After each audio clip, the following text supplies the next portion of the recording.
All right, so let's just come to God's word also. और आइए इसी के साथ आज हम परमेश्वर के वचन की ओर आए। And Father, we just want to ask you, as we stand before your word this morning, we want to ask you that you will uh, touch our hearts, that this word, Lord, your word is living, it's alive. And as we stand before it, we present ourselves and say, God, continue to lead us in the way you are doing. We thank you for every little thing and every great thing you do. We thank you for every single testimony this morning that spoke of the glory of God, that spoke of the acts of God in our midst. And as we stand before you, we present ourselves and say, God, use us, stir us. Let us be men and women and children that come to greater faith. We ask this in Jesus' name. Amen. You know, the aim this morning of my message is for each of us to know that, you can shape your life, your family, the church, the nation through your persistence in prayer. और आज का जो मेरा लक्ष्य है आपको ये बताना कि कैसे आप कलीसिया अपने जीवन को, अपने परिवार को और जहां पर आप काम करते हैं कैसे उसको बदल सकते हैं निरंतर लगातार प्रार्थना के साथ में। I want this message, I'm hoping that it will motivate us to see certain things about prayer, and it will cause us to become a people that are steadfast in prayer, knowing that God hears us, seeing that He answers us, and rewards those who persist in seeking Him. और आज का ये लक्ष्य ये है कि आपको अहमियत बताना कि निरंतर प्रार्थना किस तरीके से आपके जीवन को बदल सकती है और किस तरीके से आपका जीवन परमेश्वर में है उसको आगे लेकर जा सकते हैं और किस तरीके से वो आपके जीवन में एक बदलाव को लेकर आ सकती है। We had in the beginning of the year talked about the vision. You can put the next slide. The vision and theme we have for this year. और साल की शुरुआत में हमने आपको बताया कि हमारा दर्शन और हमारा जो थीम है वो क्या है। We saw in Micah chapter 5 verse 2, a king has been announced. He has come to bring his rulership across the earth. और मिका की किताब 5:2 में कहता है एक राजा आने वाला है उसका घोषणा हुआ है और वो अपनी सल्तनत को लेकर आने वाला है। And the fact that he rules is we will actually see it happen in our lives and through our lives into others. और उसका शासन हम होता हुआ पूरा देखेंगे अपने जीवन के जरिए और बाहर के तौर पे। So one, to be a ruler. और वो जो है वो शासन करने वाला है। But immediately in verse 7 we immediately see the ruler has a remnant. और वो हम देखते हैं कि उसके जो है कुछ शेष लोग हैं। He and his remnant cannot be separated, they go together. वो और उसके जो खास लोग हैं जो उसके अजीज लोग हैं उनको अलग नहीं किया जा सकता। We saw his rule will come through the remnant. और उसका जो शासन है उसके जो अजीज है उसके जो बचे हुए लोग हैं खास लोग हैं उनके जरिए आएगा। They will be like dew on the earth, like showers bringing refreshing on the earth. एक ओस के समान एक फव्वारे के समान एक वर्षा के समान होंगे। All right, and God wants his rule to come, but his remnant will be dew. और परमेश्वर का शासन आएगा पर उसका जो लोग है वो बचे हुए लोग जो उसके खास लोग है वो उस चीज को लेकर आएंगे। And how will they be dew? They will be like a lion. और वो कैसे ओस बनेंगे वो एक शेर के समान होंगे। These people are not flimsy, weak people, but there's a sense of being like a lion that treads down other animals in the jungle with an authority. His people will be like that. और वो सिर्फ ऐसे नाजुक ऐसा कोई नहीं होगा, ऐसा नाजुक कमजोर के जैसे नहीं होगा, बल्कि वो शेर की तरह होगा जो ताकतवर है, बाकी जानवरों के ऊपर हमला करता है। Amen. But he starts with something important. How is it going to come about? We saw in Micah 6:1, arise, my remnant, plead your case. और इसके सबकी शुरुआत कैसे होगी? जैसे यहाँ पर 6:1 में लिखा है, उठो पहाड़ों के सामने अपना मुकदमा लड़ो। So if God is going to bring his rule, अगर परमेश्वर अपने शासन को लेकर आने वाले हैं, it'll be because his remnant stands before him pleading their case before God. और ये कैसे होगा जब परमेश्वर के जो अजीज लोग हैं, उसके जो बचे हुए जो लोग हैं, वो उसके सामने आएंगे और अपने मुकदमे की फरियाद उसके पास लेकर आएंगे। Here's where it all begins to happen. और यहाँ पर इसकी शुरुआत होती है। And we saw how God responds to legal pleading. और हम देखते कि कानूनी जो फरियाद है, इसकी तरफ परमेश्वर कैसे काम करते हैं। In Genesis chapter 18, और उत्पत्ति किताब उसका 18वां अध्याय verse 17 and verse 22 to 23, 17, 22 और 23, we see Abraham is standing before God. हम देखते हैं इब्राहिम को, वो परमेश्वर के सामने खड़ा है। And God says, shall we tell Abraham what we are about to do? और वो ये कहते हैं, क्या हम बता दें इब्राहिम को जो हम आगे करने वाले हैं। And that he was going to bring destruction upon Sodom and Gomorrah. और वो सोदम और गमोरा के ऊपर विनाश को लेकर, तबाही को लेकर आने And वाले we थे। see that Abraham stands and begins to plead. और हम देखते हैं अब्राहम को वहां खड़ा रहता है और परमेश्वर से उनके लिए मध्यस्थी करता है। And we see a man, Abraham, is in relationship with God. और हम देखते हैं इब्राहिम को जो परमेश्वर के साथ में एक रिश्ते में है। And he says, God, how can you destroy this city? प्रभु, इस शहर को आप कैसे तबाह करोगे? What if there's 50 righteous people? क्या हो प्रभु कि अगर उसमें 50 धर्मी लोग हो, Will you destroy क्या आप अब भी तबाह करोगे? the righteous with the wicked? कि जो धर्मी है अधर्मी लोगों के साथ में। And he hears God saying, I will not destroy the city for the sake of 50. और प्रभु उससे कहता है कि 50 के बदले में मैं उस शहर को तबाह नहीं करूंगा। And then Abraham continues to plead, और अब्राहम जो है आगे भी मध्यस्थी करता है लोगों के लिए। God, what if there's 5 less? What if there's 45? प्रभु अगर 5 और कम कर दे, 45 हो तो क्या होगा? And God answers, I will not destroy the city if there are 45. और प्रभु कहते हैं कि 45 होने के बावजूद भी मैं इस शहर को तबाह And then नहीं करूंगा। Abraham continues to plead and says, God, what if it's 40? और वो अब्राहम आगे भी जाके प्रार्थना करता है और कहता है कि प्रभु क्या हो अगर God 40 हो? says, I will not destroy. प्रभु कहते हैं कि मैं तब भी Then he उसको तबाह नहीं continues करूंगा। to plead and say, may I be bold, Lord, but what if there's 30? प्रभु मैं थोड़ी हिम्मत करता हूं और प्रभु क्या हो अगर 30 हो? What if there's 20? प्रभु क्या हो अगर 20 हो? What if there's 10?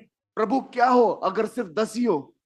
And God each time is hearing Abraham pleading a case and answering and says, I will not destroy the city.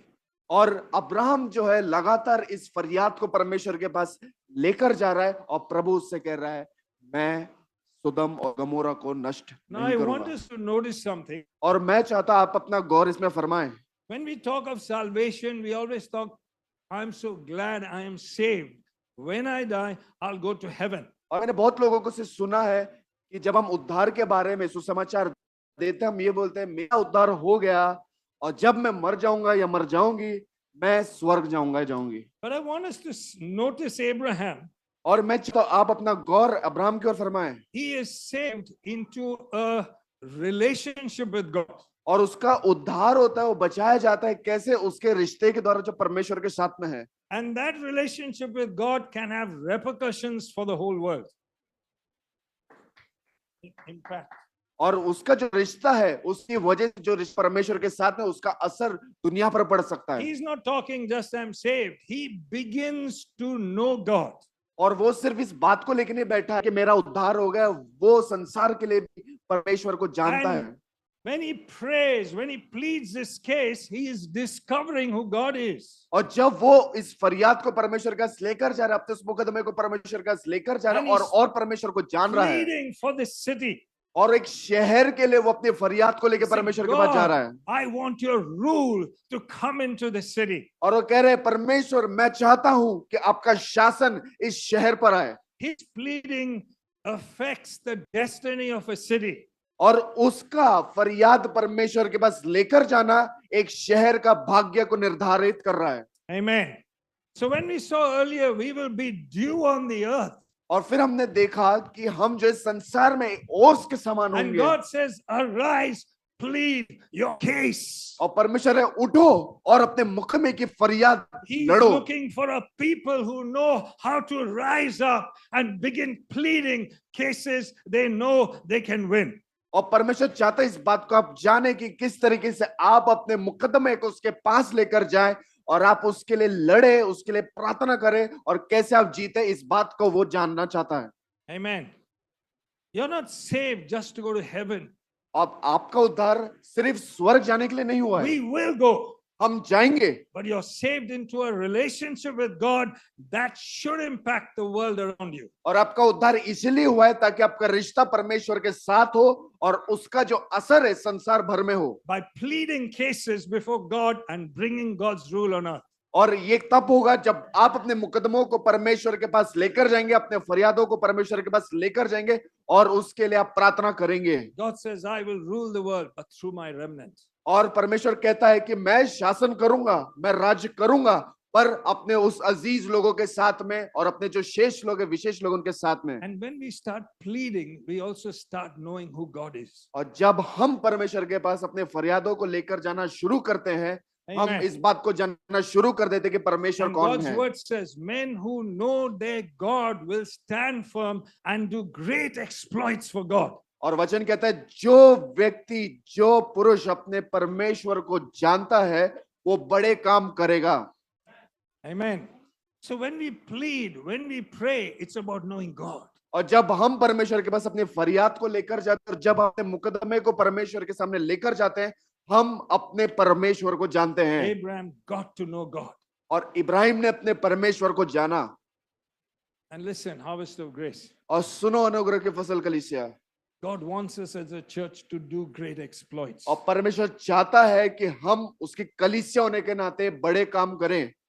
And I'm telling you, और मैं आपको बता दे रहा हूं, you will do personal exploits. आप जो है व्यक्तिगत तौर पे आप असर को लेकर आएंगे We will do corporate exploits. और हम जो है बाहरी तौर पे, जो सामाजिक तौर पे भी हम सामूहिक तौर पे भी असर को And लेकर we आएंगे। will affect our city. We will affect our nation. That's who you are. अपने शहर को, अपने राष्ट्र के ऊपर असर लेकर आएंगे, आप वो हैं।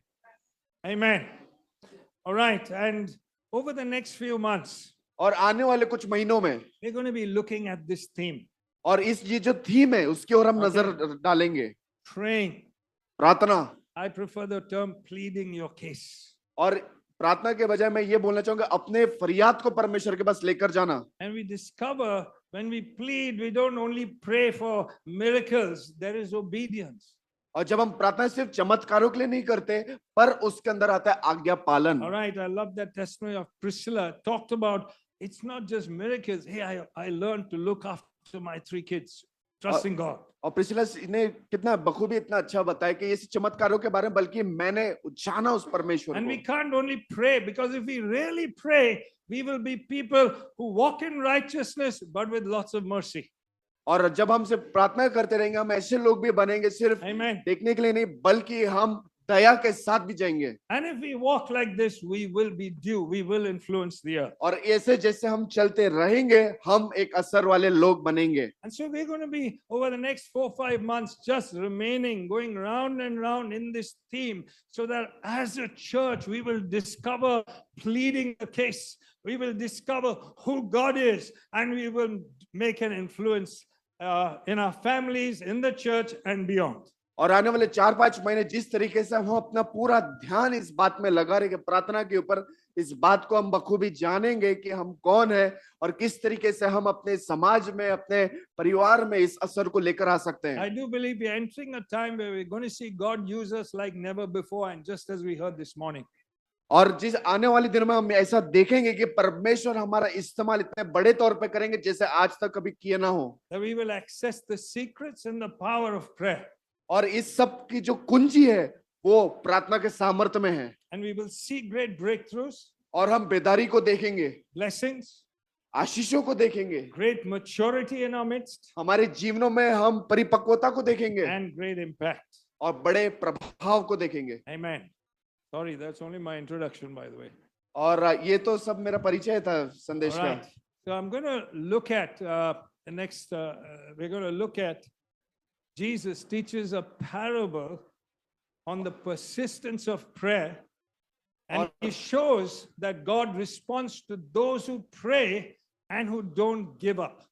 और आगे हम देखने वाले हैं वचन से कि किस तरह से प्रभु यीशु मसीह ने एक दृष्टांत दिया कि लगातार की गई प्रार्थना और लगातार न रुक के की गई प्रार्थना का उत्तर हमें मिलता है और वो किस तरीके से बदलता है Amen. हम देखते हैं. So I want us to be stirred because God will respond when we learn how to pray and not give up.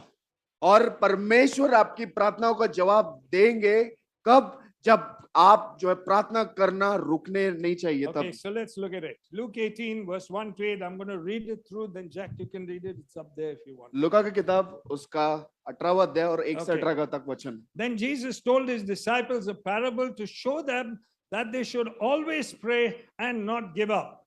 He said, in a certain town there was a judge who neither feared God nor cared what people thought.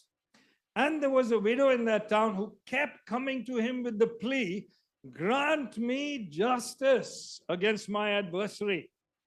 For some time he refused. But finally he said to himself, even though I don't fear God or care what people think, yet because this widow keeps bothering me, I will see that she gets justice so that she won't eventually come and attack me or won't wear me out. And the Lord said, listen to what the unjust judge says. And will not God bring about justice for his chosen ones who cry out to him day and night? Will he keep putting them off? I tell you, he will see that they get justice and quickly. However, when the Son of Man comes, will he find faith or not? और लूका की किताब उसका 18वां अध्याय 1 से लेकर 8 वचन. यीशु ने अपने शिष्यों को बतलाने के लिए कि उन्हें सदा प्रार्थना करते रहना चाहिए और निराश नहीं होना चाहिए एक दृष्टांत सुनाया. यीशु ने कहा, किसी नगर में एक न्यायाधीश था जो न तो परमेश्वर से डरता था न किसी मनुष्य की परवाह करता था. उसी नगर में एक विधवा थी. वह उसके पास आकर यह कहती थी, मेरे मुद्दई के विरुद्ध में मुझे न्याय दिलाइए. बहुत समय तक वह अस्वीकार करता रहा. बाद में उसने मनी मन यह कहा, मैं न तो परमेश्वर से डरता हूं और न किसी मनुष्य की परवाह करता हूं, किंतु ये विधवा मुझे तंग करती है, इसलिए मैं इसके लिए न्याय की व्यवस्था करूंगा जिससे वो बार बार आकर मेरी नाक में दम न करे. प्रभु ने कहा, सुनो, इस अधर्मी न्यायाधीश ने क्या कहा? तो क्या परमेश्वर अपने चुने हुए लोगों की न्याय की व्यवस्था नहीं करेगा जो दिन रात उसकी दुहाई देते रहते हैं? क्या वह उनके विषय में देर लगाएगा? मैं तुमसे कहता हूं, यह शीघ्र ही उनके न्याय करेंगे. परंतु जब मनुष्य का पुत्र आएगा तब क्या वो इस पृथ्वी पर विश्वास पाएगा? Amen. So in this story, we see this widow, someone who is one of the weakest members of society, going to a judge who is unfair and saying, please give me justice. और हम देखते हैं कि विधवा के बारे में जो हो सकता है समाज के अंदर सबसे कमजोर सदस्य हो सकती है, वो ऐसे न्यायाधीश के पास जाती है जो अधर्मी है, वो जिसको परमेश्वर का भी डर नहीं और जो किसी मनुष्य की परवाह भी नहीं करता. And he refuses. और वो जो है उसका इनकार कर देता है. And she keeps going again and again. और वो बार बार जाती है उसके And pass. she knocks on his door. और वो जाके उसके दरवाजे पर बार बार दस्तक देती है. Again and again. बार बार उसके दरवाजे पर जाकर उसको And he दस्तक keeps देती है refusing. और वो बार बार उसको टाल रहा है. But because she continues to go, और क्योंकि वो बार बार उसके पास गई, he is completely unjust. और वो पूरी तरीके से अन्यायी है. He doesn't fear God. वो परमेश्वर से नहीं डरता, He doesn't care about people. लोगों के बारे में परवाह नहीं करता. But he gets so fed up और वो इतना तंग आ जाता है that he says something incredible. और उसने जो है एकदम अतुल्य बात कहा. I will see that she gets her justice. और बोलता है, मैं ये पक्का करूंगा कि उसको उसका न्याय मिल जाए. And he gives it for one reason. और वो उसको इंसान देता है एक कारण की वजह से। And that's the reason what Jesus is trying to show us about prayer. और यही कारण प्रभु यीशु मसीह हमको बताना चाहते हैं प्रार्थना के बारे में, Because of her persistence. क्योंकि वो बार बार लगातार उसके पास Because गई, she will not stop. क्योंकि वो वहां पर जाने से रुकी नहीं। Amen. And so Jesus is teaching his disciples significant principles about how we plead our case. और यीशु मसीह अपने शिष्यों को जो अहमियत वाले सिद्धांतों को सिखा रहा है कि कैसे वो बिना रुके हार माने प्रार्थना करें। And if you understand these principles, अगर आप इन सिद्धांतों को समझ गए, it will make you press through in prayer till you get what you know you should be getting. और ये आपको इतना ताकतवर बनाएगी उन चीजों के लिए जो आप प्रार्थना करें जब तक वो आपको मिल ना जाए। Amen. Luke 18:1, he says, then Jesus told them this parable. और लूका की किताब 18:1 में वो कहता है जब यीशु मसीह ने उनको ये दृष्टांत बताया। All right. To show, he says, to show them that they should always pray and not give up. इसलिए बताया ताकि वो बिना रुके प्रार्थना करे और हार ना माने। So it's saying Jesus told this parable to show something.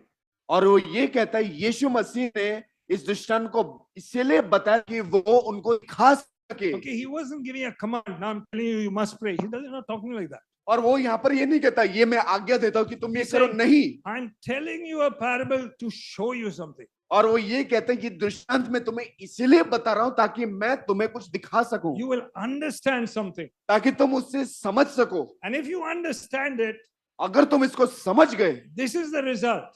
उसका खामियाजा ये होगा, You will always pray and you will never give up. ये होगा कि तुम लगातार प्रार्थना करते रहोगे और तुम हार नहीं मानोगे। So let's begin and understand these principles that Jesus is teaching us from this story.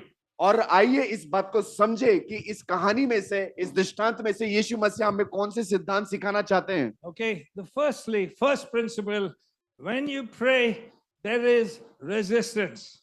और इस बात को याद रखें, जब आप प्रार्थना करेंगे रुकावट आएगी। When the widow went to plead a case, she was resisted.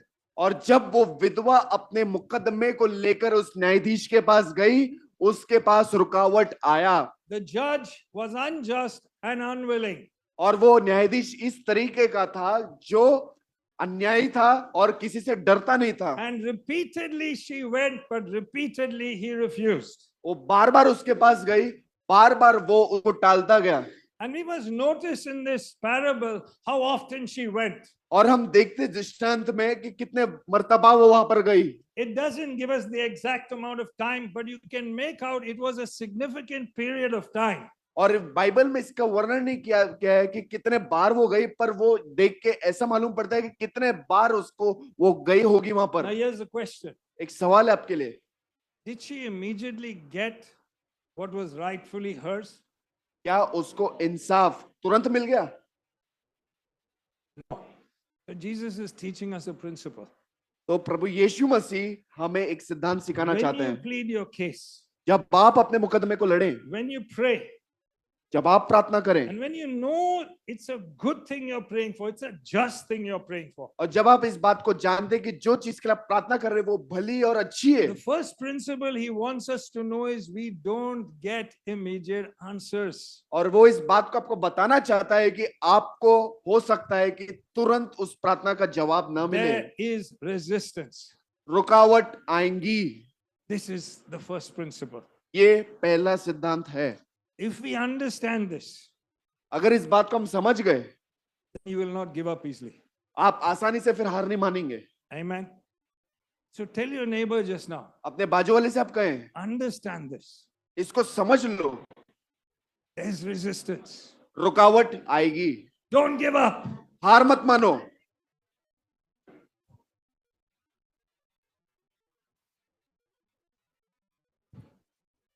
Amen. Okay, let's move on. Now, how many of us, we pray few days and then no answer and you think, oh, God doesn't care. Forget it. I don't want to pray. और ऐसे कितने लोग हैं जो प्रार्थना करते हैं, 3 दिन हो गया, 4 दिन हो गया, आपको प्रार्थना का उत्तर नहीं मिला, जवाब नहीं मिला, And so लगता आप many, ये सोच लेते हैं, लगता परमेश्वर सुनना नहीं चाहते, परमेश्वर नहीं सुन रहे, चलो so छोड़ो, मैं many of प्रार्थना नहीं us, करूंगा। many of us pray like that. We are eager, we're passionate, but we're also thinking it's got to come fast. और हम जो है जब प्रार्थना करते हैं हम उत्सुकता के साथ करते हैं और हम ये सोचते हैं कि वो जल्दी से आएगा, And so we give up. और जब वो नहीं होता तो हम उसको छोड़ देते हैं, हार मान लेते हैं। I'm not asking you to put up your hand. और ये आपको नहीं बोल रहे हैं कि अपना हाथ खड़ा करो But आप। in case you wondered why promises prayed for by you are not being answered, और फिर आप अगर ये सोच रहे हैं कि जो प्रतिज्ञाओं के लिए आप प्रार्थना कर रहे हो जब वो नहीं आ रही है, firstly we must understand इस बात को समझिए, there is resistance. रुकावटें हैं। Right now, I'm not opening this up, but the devil, number one, the devil can hinder and bring delay just like the unjust judge. और आपको बता दे, शैतान जो है उस देरी को लेकर आ सकता है जैसे वो अधर्मी न्यायाधीश के जैसे। Ephesians 6:12 tells us we don't wrestle against flesh and blood, but against principalities and powers in heavenly places. और वो कहते हैं हमारी लड़ाई लहू और मांस से नहीं है, बल्कि उन प्रधानों से जो है जो अंधकार में है। Okay, that's one. Sorry.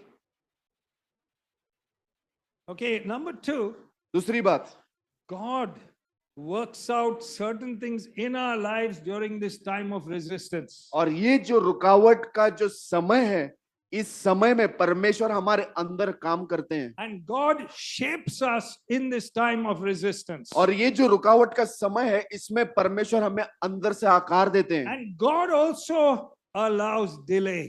और परमेश्वर देरी को इजाजत देते हैं। Amen. आमीन। So if we understand this, अगर इस बात को समझ लें, we won't give up fast. हम जल्दी हार नहीं मानेंगे। Amen. आमीन। Now, what does He work out in this time of resistance? और ये जो रुकावट का जो समय है, देरी का जो समय है, उसमें परमेश्वर करते क्या है? That I will show in the next message. आपको अगले संदेश में आपको बताया जाएगा। But here we can see something specific He is working out in the widow. और हम देखते हैं कि ये जो समय है, परमेश्वर कुछ तो कर रहे हैं उस विधवा के जीवन में। There's one particular thing.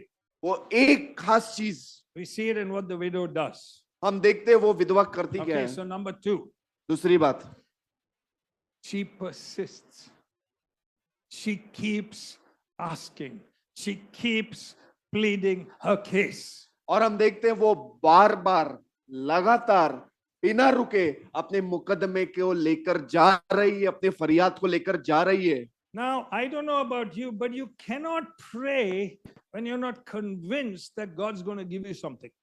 और मुझे आपके बारे में पता नहीं, पर मैं आपको बता दूं, आप तब तक उस चीज के लिए प्रार्थना नहीं कर सकते जब तक आपको अंदरूनी तौर पर आपको मालूम ना हो कि वो चीज आपकी और वो आपको मिलने वाली है। You can only pray and plead if you know you can get something. और आप तभी प्रार्थना करेंगे बिना रुके लगातार जब आपको अंदर से पता चले कि वो चीज आपकी है और वो आपको मिलने वाली है। Amen. The widow knew she had a case. और वो विधवा को पता था कि उसके पास एक मुकदमा है। Right? She was asking for what was right and what was just. और वो उसी चीज का इंसाफ मांग रही थी जो उसका है और वो सही है। And she knew she should get justice. और वो इस बात को जानती थी कि उसको इंसाफ मिलना चाहिए। That is what made her convinced to keep asking. और इसी बात ने उसको अंदर से तैयार किया कि वो बार बार उस न्यायाधीश के पास गई। And though there were so many delays, और ना चाहे कितने भी सारे and उसको वहां पर though देरी there लगी was हो, a person who didn't even want to give her, और ऐसा एक व्यक्ति होने के बावजूद जो उसको इंसाफ नहीं देना she चाहता was था, convinced वो अंदरूनी तौर पे she पक्की had थी a case. कि उसके पास एक मुकदमा है। And so, और फिर every time, हर बार, every day, हर दिन, I don't know how long, मुझे नहीं पता she कितने बार, would keep doing. और वो जाती थी और उसके पास उसका दरवाजा खटखटाती थी। Amen. Amen. And she knew her asking would prevail. और वो जानती थी कि बार बार उसका जाना खटखटाना वो पूरा होगा। She knew this. और वो जानती थी I have a right to get justice. मेरा जो है हक है इंसाफ को पाना। I have a case I cannot lose. मेरे पास एक ऐसा मुकदमा है जिसमें मैं हार नहीं सकती। And dear church, और प्यारी कलीसिया, God wants you to get justice. और परमेश्वर चाहता है आपको इंसाफ मिले। You got a case. आपके पास वो मुकदमा है। But as Christians, we often ignore our case. और मसीह के नाते कई बार जो है हम अपने मुकदमे को नजरअंदाज कर देते हैं। What are the situations you face in your life? आप कितने परिस्थितियों को लेकर अपने जीवन में चल रहे हैं? What are things that are so difficult? ऐसे कौन सी चीजें जो मुश्किल हैं? Are they winnable cases for you? क्या वो मुकदमे आपके लिए जीतने लायक है? Amen. Right? Mark gave a testimony of his son who lost a job. He's getting his second child. He had a case to pray. और मार्क ने बताया किस तरीके से उनके बेटी की जो नौकरी चले जाती है, फिर उनको दूसरी नौकरी मिलती है, किस तरीके से उनके से मुकदमा था अपने फरियाद परमेश्वर के पास And लेकर जाने के लिए। God gives an amazing job. और फिर परमेश्वर उनको जो एक अच्छी नौकरी से आशीषित Please करते हैं। see the resistance. He gets very sick on the day he's supposed to be going for his job. और देखिए किस तरीके से रुकावट आती है, जिस दिन उसको अपनी नौकरी के लिए जाना था And वो again they बीमार पड़ pray. जाता है। Again they pray. और फिर आप देखते हैं वो प्रार्थना करते हैं And he feels okay on the Monday and he starts his job. और जो सोमवार के दिन उनको अच्छा लगता है और फिर अपनी नौकरी की शुरुआत करते Maybe हैं। you're a person who needs provision. और हो सकता है आप ऐसे व्यक्ति जिसको प्रावधान की जरूरत हो। Maybe you need a job. हो सकता है आपको एक नौकरी की जरूरत हो। Maybe your business is going through a struggle. और हो सकता है आपका जो धंधा है, आपका जो व्यवसाय जो है एकदम मंदी के तौर पे चल रहा है। The question is, सवाल ये है, for these things, do you have a case? क्या इन सभी बातों के लिए आपके पास क्या वो मुकदमा है? You have to know this. ये बात आपको जानना जरूरी है, Because if you know this, क्योंकि अगर आप इस बात को जानोगे then you will plead your case. और फिर इस बात को, इस मुकदमे को फरियाद के तौर पर परमेश्वर के पास लेकर जाओगे, Like the widow. उस विधवा के जैसे। Amen. Abraham in Genesis 14 was returning from the defeat of some kings.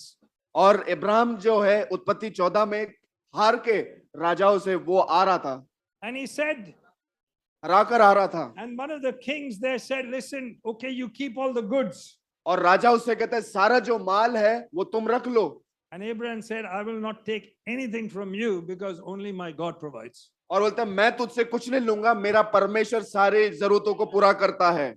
Amen. And then in Genesis 15:1, this is what God says to Abraham. और इब्राहिम से परमेश्वर 15वें उत्पत्ति 15 में ये कहता है, He says, the word of the Lord came to Abraham. और वो कहता है प्रभु का वचन इब्राहिम के पास आया In a vision. दर्शन में, And he said, do not be afraid, Abraham. और कहता है अब्राहम I मत डर। am your shield, your very great reward. प्रभु उससे कहते हैं अब्राहम मत डर, मैं तेरी ढाल हूं, तुझे बड़ा पुरस्कार प्राप्त होगा। Amen. No, I want you to understand what this word means. और मैं चाहता हूं इस बात को आप जानो। I am your very great reward. और वो कहता है मैं तुम्हारा सबसे बड़ा पुरस्कार हूं। Means I, Abraham, am your salary. और मतलब इब्राहिम मैं तुम्हारी तनख्वाह हूं। Amen. If you know that, अगर इस बात को आप जानोगे then you got a case. तब आपके पास वो मुकदमा आएगा। See, these are verses to take to God in prayer. देखिए यही वो वचन है जो आप परमेश्वर के पास लेकर जाए अपने प्रार्थना के We समय are में। children of Abraham. हम इब्राहिम की संतानें हैं। Every promise हर एक वादा given to Abraham, जो इब्राहिम को दिया गया, to Israel, जो इजराइल को दिया गया, is ours. वो हमारा है। But do you know your case? आप अपने मुकदमे को जान गए? If you know for your provision, God is your salary, अगर आप अपने जो जरूरतों के लिए अब इस बात को जाने परमेश्वर जो है वो आपकी तनख्वाह है, then you'll pray. आप प्रार्थना करें फिर। Amen. But know your case. She knew her case, the widow. और इसी तरीके से उस विधवा ने भी अपने मुकदमे को जाना। All right.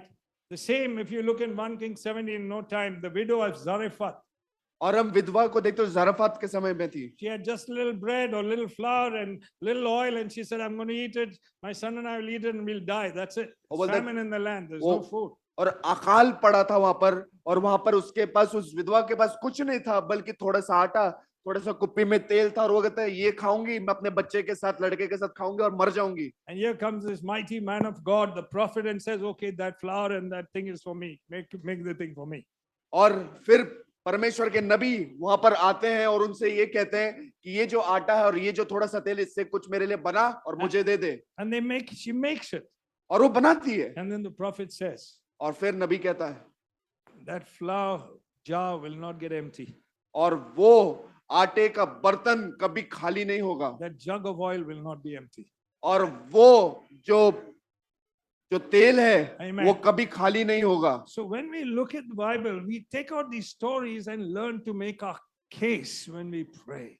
और जब हम बाइबल की इन कहानियों को देखते हैं, हम Amen. इन बातों को जानते हैं कि कैसे इन बातों को हम ले, उसको मुकदमा बनाए और उसको लड़ें। Maybe you got a relationship difficulty. और हो सकता है आपको अपने रिश्ते और संबंध में Maybe समस्या आ in रही your हो। own family there's a relationship difficulty. हो सकता है आपके परिवार में रिश्ते संबंधों में समस्या आ रही हो And you think, oh Lord, और आप कह रहे हैं हे परमेश्वर, and we want to go and talk to someone. और हम इस बात को लेकर जाते किसी और से But बात before करते that, हैं। you must know you got a case. और इस बात को उससे पहले समझ लें, किसी और को बताने से पहले, कि आपके पास एक मुकदमा है। Amen. Okay, Malachi 4:6, God's word says, और मलाकी 4:6 परमेश्वर का वचन कहता है, He will turn the hearts of the parents to their children. और वो अपने माता पिताओं का दिल अब उसके बच्चों की ओर मोड़ेगा, And He will turn the hearts of the children to their parents. और अब उनके बच्चों का दिल उनके माँ बाप की ओर फेरेगा। Amen. That's a case for us. ये हमारे लिए मुकदमा है। See, don't just pray and say, Lord, please help, and let my son come. Say, this is my case I'm presenting before you, God. You said you will do it. और सिर्फ आप ऐसे नहीं बोले कि प्रभु मुझे मेरे बच्चों के पास पहुंचा दे, नहीं, पर आप इस वचन को लीजिए और इस Amen. वचन को लेकर जाके उसका मुकदमा परमेश्वर के सामने आप पेश करिए। And don't just pray for your children, और सिर्फ अपने बच्चों के लिए प्रार्थना मत करिए, because God says He'll turn your heart also to them. क्योंकि वचन में लिखा है वो आपका दिल भी Amen. अपने बच्चों की ओर मोड़ेगा। But when we pray, God will act in the relationship. और जब आप प्रार्थना करेंगे, उन रिश्तों में परमेश्वर काम करेगा। And we got a wonderful story of Joseph who was betrayed by his brothers. Right at the end of that story, he sends everyone out of that room. He reveals who he is and he says, Hey, I'm Joseph. और जब हम देखते हैं यूसुफ की कहानी को देखते हैं, जिस तरह के उसके भाइयों ने उसके साथ धोखा करते हैं, और फिर जब वो प्रधानमंत्री बनता है, अपने भाइयों से मिलता है, सबको जो है बाकी के जो सिपाही उनको बाहर भेजता है, और फिर अपनी पहचान बताता है कि वो यूसुफ है, और जिस तरीके से परमेश्वर ने उसके जीवन को बदला। And he doesn't hold anything. They hug, they kiss, they weep. और वो किसी चीज की दुश्मनी नहीं रखता, वो मिलता अपने भाइयों से, गले लगा तो उनका चुम्बन लेता है। If you got a difficult relationship, God wants that. Joseph restored with his brothers, God will restore you. और अगर आपके रिश्तों में ऐसे दिक्कतें आ रही हैं, परमेश्वर ने यूसुफ और उसके भाइयों को मिलाया, परमेश्वर आपको और आपके परिवार के जो रिश्ते खराब है, परमेश्वर उनको मिलाएगा। If anyone is sick, अगर कोई बीमार है, he should pray. वो प्रार्थना करें। Call the elders who will anoint him with oil, and he will pray, and the prayer offered in faith will make the sick person well. और वो कलीसिया के प्राचीनों को बुलाए ताकि वो उसका अभिषेक तेल से करे, उसके लिए प्रार्थना करे ताकि वो चंगाई पाए। How many need healing? कितने लोगों को चंगाई चाहिए? Let's pray.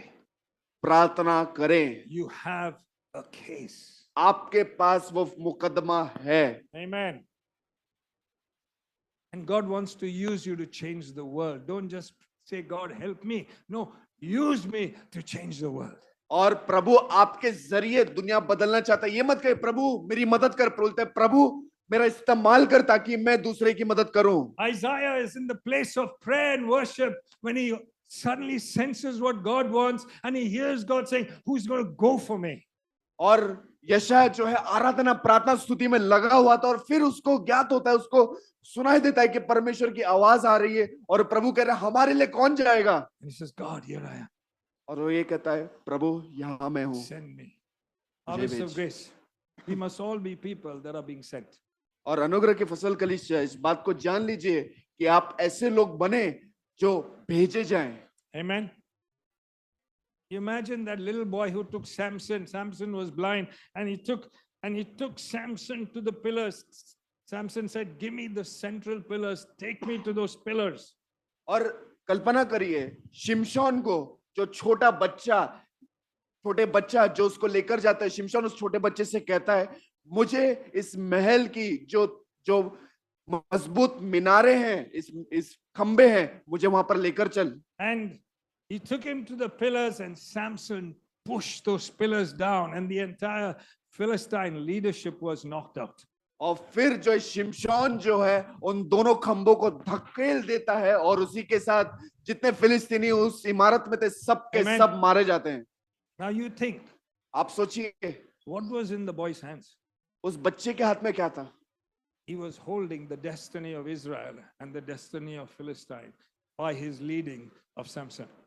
और उस बच्चे के हाथ में क्या था? उस बच्चे के हाथ में परमेश्वर का जो भाग्य था इजराइल के लिए और फिलिस्तीन का, वो लेकर चला। And we are God's people, और हम परमेश्वर के लोग हैं, and very often we don't realize what's actually in our hands. और हम कई बार चूक जाते हैं उस बात को जानने से कि हमारे हाथ में क्या है। And we yield and we give in to discouragement, not realizing the purposes of God in our hands. और इस बात से हम चूक जाते हैं उन बातों से कि हमारे हाथ में परमेश्वर के मकसद हैं। Amen. You got a case. आपके पास मुकदमा है, So persist and keep asking like the widow. और बार बार लगातार बिना रुके उस विधवा की How- तरफ जाए How परमेश्वर के long pass. have you asked for? और कितने लंबे समय से आपने उस चीज को मांगा है। Keep asking and do not give up. और मांगते रहो और हार मत मानो। Amen. आमेन। And finally, और आखिर में number 3, तीसरी बात, you get your answer and breakthrough. Sorry, I couldn't complete that. You get your answer and your breakthrough because of your persistence. आपको अपने बार बार निरंतर बिना रुके गए प्रार्थना की वजह से आपको उस प्रार्थना का उत्तर मिलता है, और वो जो बेदारी के लिए आप रुके थे वो बेदारी भी आपको मिलती है। The widow got her justice eventually. और उस विधवा को उसका इंसाफ मिल गया, What was rightfully hers, जो पक्के तौर पे और सही तौर पे उसका था, the judge gave it to her उस न्यायाधीश ने उसको इंसाफ दिया, because of her persistence. क्योंकि वो उसके पास बार बार गई। Now, though we are looking at just this story, और हो सकते अभी इस कहानी को हम देख रहे हो, it's not just the widow alone, और सिर्फ वो विधवा अकेले नहीं, but Jesus teaches this truth which is evident in many other Bible stories. और प्रभु यीशु मसीह इस बात को दिखाते हैं इन कहानियों के द्वारा, Things that have happened. ऐसी चीजें जो हुई। Okay, we got the story of Hannah.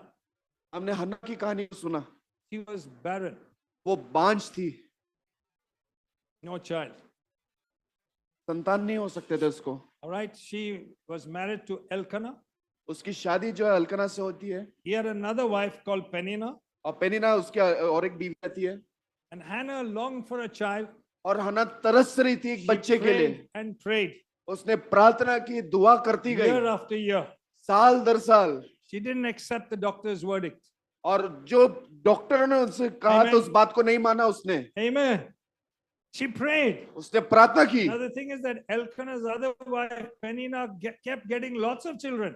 और उसकी जो सौतन थी केनिना करके, उसके तो है बच्चे होते जा रहे And थे। in 1 Samuel 1 verse 4 it says, but Hannah kept praying even though she was discouraged. और बाइबल हमें बताते हैं हन्ना तब भी प्रार्थना करती गई जब वो निराश थी। She poured out her anguish to God. अपनी दुहाई, अपना दर्द परमेश्वर के पास लेकर गई। Now when we think that Peninnah had so many children, that's the number of years Hannah was praying. और पनीना के पास जितने बच्चे थे उतने साल वो She प्रार्थना was करती गई, not giving up. और वो हार नहीं मान रही थी। Amen. Even one day when she was praying, Eli the priest came and said, why are you so drunk in the morning? और वो जब वो प्रार्थना करते, इलाई जो याजक था वो आके कहते, तुम ऐसे मतवाली जैसे And क्यों गई हो? people may say things to you, but listen, like Hannah, pray. और हो सकता है लोग आपको कुछ ना कुछ बोलेंगे, पर आप अन्ना की तरह प्रार्थना करते रहिए, Because God answered her persistent prayer, which was for many years. क्योंकि परमेश्वर ने अन्ना की जो निरंतर बार बार चलती आ रही प्रार्थना थी, परमेश्वर ने उसका जवाब दिया। And she gave birth to a mighty man called Samuel the prophet. और उसने परमेश्वर के बड़े महान जन नबी शमूएल को जन्म दिया। I said earlier about Elijah. मैंने कुछ समय पहले इलाइजा के बारे में, एलिया के बारे में कहा। He didn't give up 7 times till the rain came. और उसने हार नहीं मानी, एक बार दो बार से नहीं, उसने 7 बार निरंतर प्रार्थना करी और So फिर Jesus- बरसात हुई। Jesus is not just talking about a widow, he's referring to many other stories throughout the Bible. और यीशु मसीह सिर्फ इस विधवा के बारे में नहीं बता रहे, वो उन कहानियों के बारे में भी बता रहे जो पहले हो गई। Are you still with me? क्या आप अभी भी बने हैं हमारे साथ में? Okay. The Canaanite woman और जो कनानी स्त्री थी in Matthew 15, मत्ती 15, this was a Gentile mother, और ये जो है एक अन्य जाति की माता and थी she had a demon possessed daughter. और उसकी बेटी के अंदर दुष्ट आत्मा से ग्रसित थी। And she said, Jesus, please heal my daughter. और वो कहते हैं यीशु मसीह मेहरबानी करके मेरी बच्ची को चंगा कर। You know what Jesus says? आपको पता है यीशु ने क्या कहा? I was only sent to the lost sheep of Israel. मुझे भेजा गया था ताकि मैं जो इजराइल में जो खोई हुई भेड़ उसको ढूंढूं। Then he goes on to say, it's not right for me to take the children's bread and give it to dogs. और ये अच्छा नहीं होगा कि बच्चे की रोटी छीन के उसको कुत्तों के सामने डाल दूं। Now I want us to see something. This Gentile mother didn't have a case. और हम देखते हैं कि ये जो अन्य जाति की जो माता थी, इसके पास कोई मुकदमा नहीं था। Because Jesus said, I'm sent to the Jews, not to the Gentiles. और वो ये कहता है कि मुझे यहूदियों के लिए भेजा गया है, ना कि अन्य जातियों के लिए। All right? But she still presented a case even though there was no promise. और फिर भी वो अपने मुकदमे को उसके पास लेकर आती है, हालांकि उसके पास प्रतिज्ञा भी नहीं थी। All right? And she said something incredible. और वो एकदम अद्भुत बात कहती She है। was not offended. उसको इस बात का बुरा नहीं लगा। She said, okay, Jesus, even dogs will take the crumbs. I don't mind the crumbs.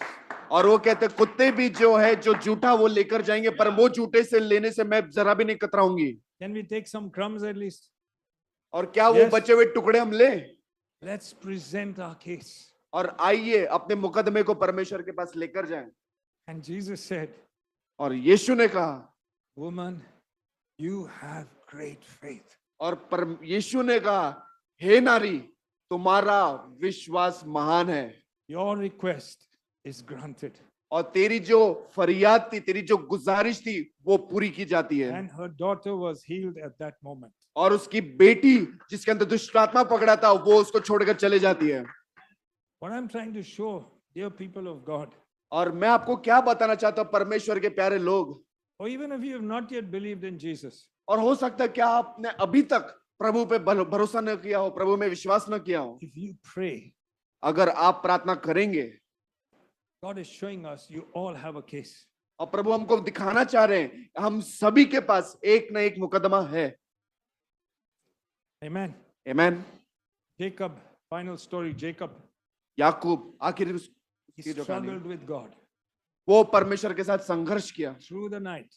पूरी रात भर। In Genesis 32, उत्पत्ति किताब उसका 32वां he अध्याय, wrestled उसने कुश्ती की and he said, God, I'm not leaving you till I get my blessing. और वो कहता है परमेश्वर मैं तब तक तुझे नहीं छोड़ूंगा जब तक मुझे मेरी आशीष नहीं मिलती। And whole night he wrestled. और पूरी रात भर वो Whole कुश्ती करता night गया, he pleaded.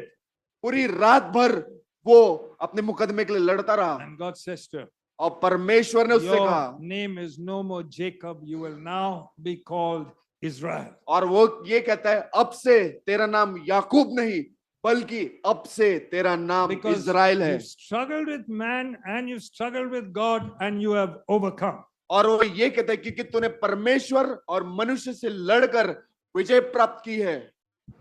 Dear church, प्यारी कलीसिया, can we struggle with God? क्या हम परमेश्वर के साथ संघर्ष करें? Can we struggle with God? क्या हम परमेश्वर के संघर्ष Can we करें? struggle with men? क्या हम पर लोगों के साथ संघर्ष करें? Plead your case. अपने मुकदमे को लड़ो। Right?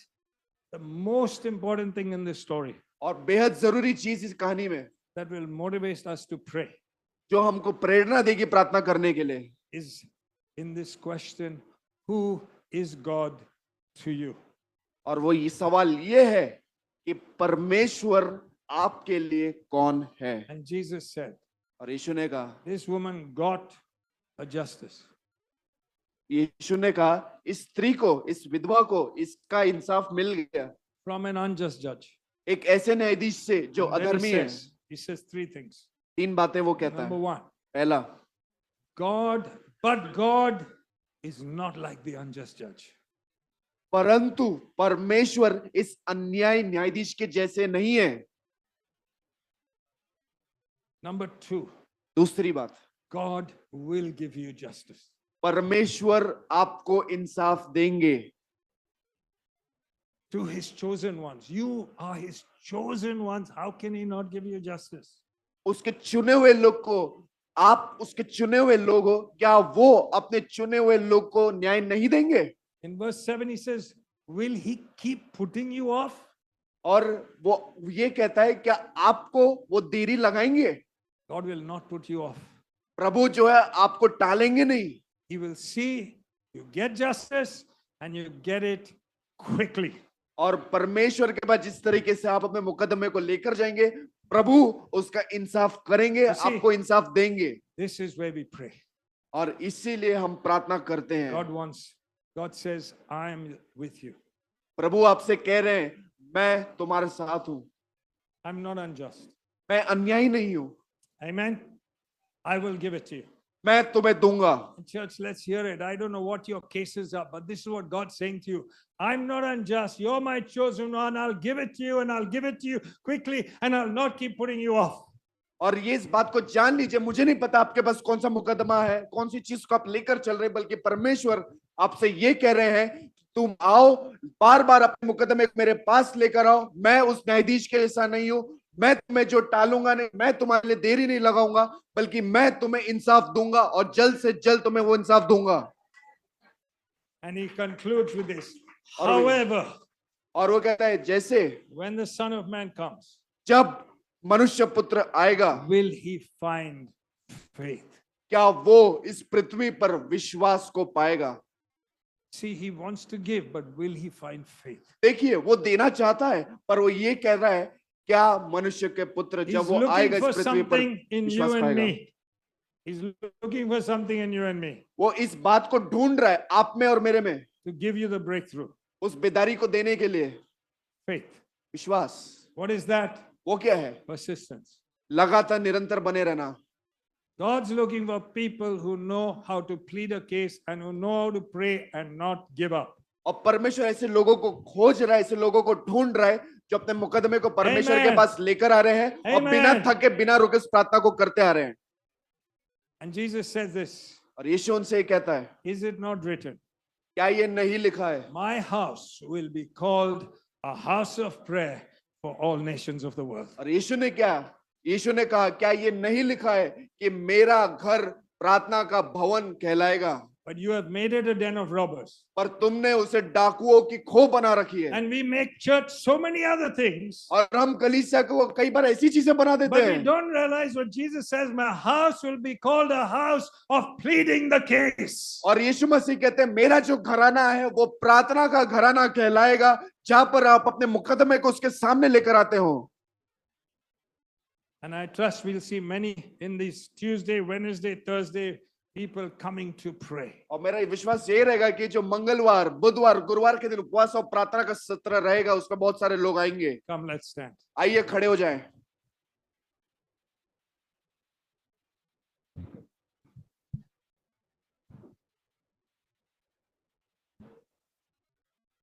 Come, let's pray. आइए हम प्रार्थना करें।